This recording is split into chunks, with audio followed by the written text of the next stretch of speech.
I want to talk a little bit about goals on the line of how do you lose 37 pounds and write a book. I'm just going to kind of give you that as an example. For 24 years of my adult life, by choice, I weighed well over 200 pounds. I say by choice because, you see, I have never accidentally eaten anything. I mean, it's always been deliberate. And when I choose to eat too much today, I have chosen to weigh too much tomorrow. You can choose to set goals and realize your potential, or you can choose not to set them. Now, if you choose not to set them, you got to understand that the consequences are not going to be good down the road. For 24 years, I was going to lose that weight. As a matter of fact, in 24 years, I lost several thousand pounds of weight. How many of you already know exactly what I'm talking about? But it wasn't until I wrote it down, put a date on it, listed the obstacles I had to overcome, identified the people, the groups, the organizations I needed to work with, spelled out a plan of action, set that time limit in there, and identified all of the benefits to me. It was only when I did that that the goal became a reality, and I lost the weight.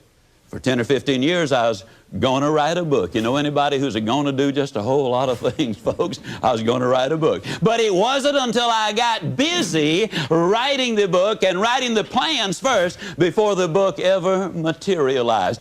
Now, if it sounds like I'm trying to sell you on having goals, how many of you are getting close already? How many of you are becoming convinced right quick like that you need to have those goals? There's no question about it. The immortal J.C. Penney many, many years ago said, "Give me a stock clerk with a goal, and I'll give you a man who will make history.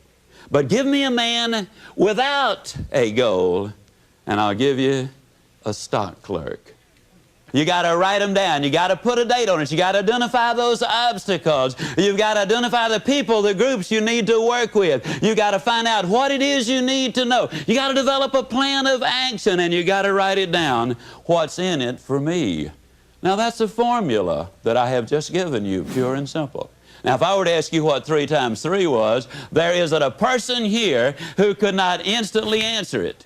But if I were to ask you what is 5,128 times 2,165, odds are enormous that very few of you could pop out the answer that quickly. But if I were to say to you, get your pencil and paper out, figure it out, then all of you could figure it out. Why? You know the formula.